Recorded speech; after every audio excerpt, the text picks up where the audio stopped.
Assalamualaikum warahmatullahi wabarakatuh. Halo semuanya, teman-teman pejuang CPNS yang ada di seluruh Indonesia. Apa kabarnya kalian hari ini? Semoga dalam keadaan sehat ya. Nah, kembali lagi nih bareng aku Kanisa, dan tentunya kalau udah sama aku, kita akan belajar bareng nih materi mengenai tes wawasan kebangsaan teman-teman. Kira-kira soalnya kayak gimana sih? Penasaran kalian? Kita mulai aja langsung kali ya. Let's go!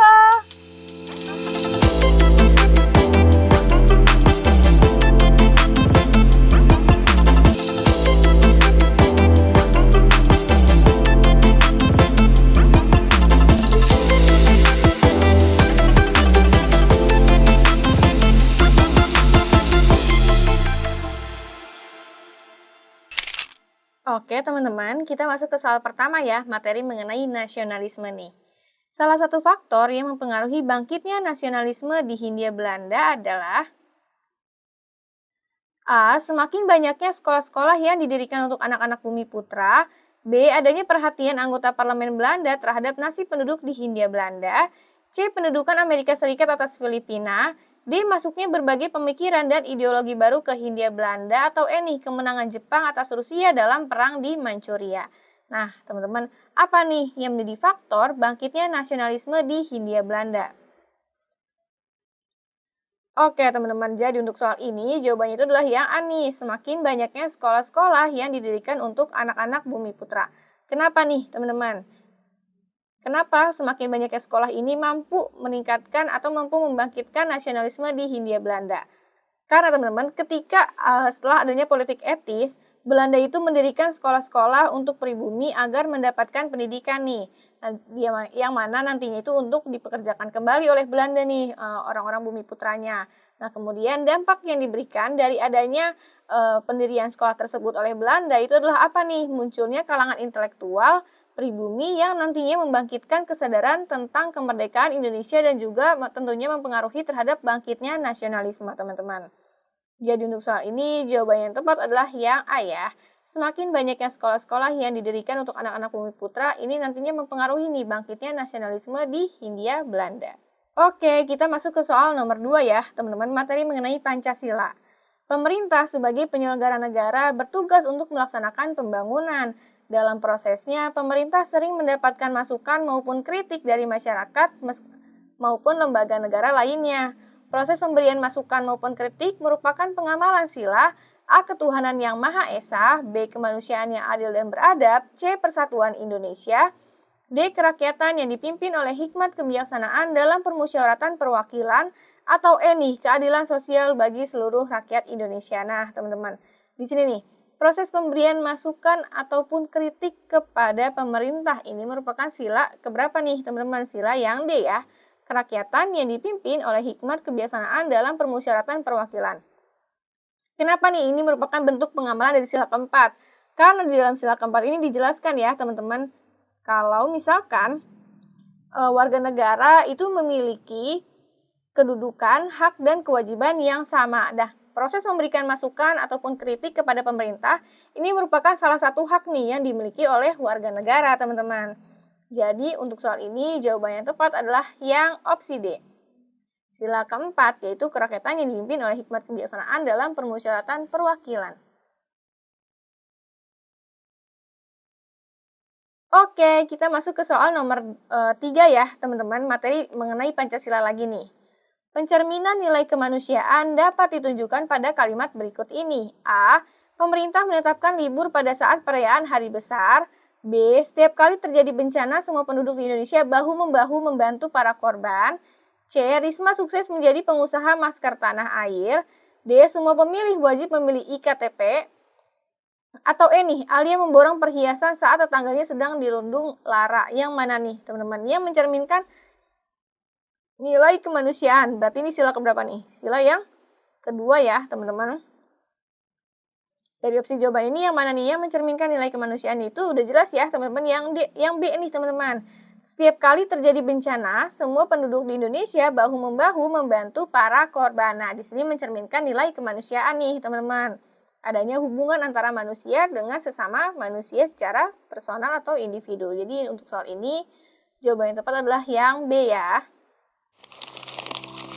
Sebentar dulu guys. Sebelum aku lanjutin ke soal berikutnya, aku meminta tolong ke kalian untuk bantu channel ini agar terus berkembang dengan cara klik like, komen, dan juga subscribe. Dan jangan lupa ya kalian share nih ke pejuang CPNS lainnya. Kalau udah, yuk kita lanjutin ke soal berikutnya. Oke, kita lanjutin ke soal nomor 4 ya, teman-teman, materi mengenai bela negara nih. Berikut ini merupakan alasan tentang pentingnya upaya pembelaan negara dilakukan oleh setiap warga negara Indonesia kecuali A. Untuk menjaga keutuhan wilayah negara, B. Merupakan kegiatan untuk memperoleh kehormatan dari negara, C. Untuk mempertahankan negara dari berbagai ancaman, D. Merupakan hak sekaligus kewajiban setiap warga negara, atau E nih, untuk menjaga pertahanan negara. Nah, kira-kira teman-teman apa nih alasan pentingnya upaya pembelaan negara oleh setiap warga negara? Tapi ada kata kecuali, berarti yang tidak termasuk. Kita lihat opsi A nih, untuk menjaga keutuhan wilayah negara. Ini termasuk ya teman-teman, pentingnya upaya pembelaan negara. Kemudian opsi yang C nih, untuk mempertahankan negara dari berbagai ancaman. Juga sama ya teman-teman, ini termasuk ke dalam pentingnya upaya pembelaan negara. Kemudian merupakan hak sekaligus kewajiban setiap warga negara. Ini juga sama ya teman-teman. Bela negara ini adalah hak dan juga kewajiban bagi setiap warga negara. Kemudian menjaga pertahanan negara, ini juga termasuk nih teman-teman. Berarti yang mana nih yang tidak termasuk ke dalam pentingnya atau alasan penting upaya pembelaan negara oleh setiap warga negara, yaitu yang B ya, merupakan kegiatan untuk memperoleh kehormatan dari negara. Nah, ini tidak termasuk nih ke dalam alasan penting kenapa setiap warga negara itu harus melakukan upaya pembelaan negara. Oke, kita masuk ke soal terakhir nih, teman-teman, materi mengenai integritas. Seorang pegawai negeri memiliki kesempatan untuk mempekerjakan anaknya di tempat kerjanya. Namun, anaknya tidak memenuhi persyaratan yang biasanya diperlukan untuk posisi tersebut. Bagaimana pegawai tersebut seharusnya bertindak berdasarkan prinsip integritas? A. Mempekerjakan anaknya tanpa memberitahu siapapun. B. Menolak mempekerjakan anaknya. C. Meminta atasan untuk mengubah persyaratan agar anaknya memenuhinya. D. Mempekerjakan anaknya tetapi memberinya pekerjaan yang lebih cocok dengannya. Atau E. Memberi hadiah mahal kepada atasan supaya anaknya bisa dipekerjakan. Kira-kira apa nih teman-teman yang harusnya dilakukan oleh pegawai untuk ketika anaknya ini ingin dipekerjakan di tempat kerjanya, tapi yang sesuai dengan prinsip integritas ya teman-teman. Kita lihat opsi A dulu nih. Mempekerjakan anaknya tanpa memberitahu siapapun. Salah ya teman-teman, tidak mencerminkan prinsip integritas. Kemudian yang B, menolak mempekerjakan anaknya. Nah ini bisa nih teman-teman, tapi kita simpan dulu jawabannya. Kemudian yang C nih, meminta atasan untuk mengubah persyaratan agar anaknya memenuhinya. Nah, apakah ini mencerminkan nilai integritas teman-teman? Tidak ya. Masa sih kita meminta atasan untuk mengubah syarat agar anak kita bisa kerja di tempat kita gitu kan, tentunya tidak mencerminkan nilai integritas. Kemudian mempekerjakan anaknya tetapi memberinya pekerjaan yang lebih cocok dengannya. Ini juga salah ya teman-teman. Kemudian yang E, memberi hadiah mahal kepada atasan supaya anaknya bisa dipekerjakan. Juga salah ya teman-teman, berarti ini ada kasus apa nih? Ada gratifikasi nih, memberikan hadiah ke atasan. Berarti yang mana nih teman-teman yang harusnya dilakukan sesuai dengan prinsip integritas, yaitu yang B ya, menolak mempekerjakan anaknya. Nah ini mencerminkan dari prinsip-prinsip integritas teman-teman. Oke teman-teman, segitu dulu untuk pembahasan hari ini materi mengenai tes wawasan kebangsaan.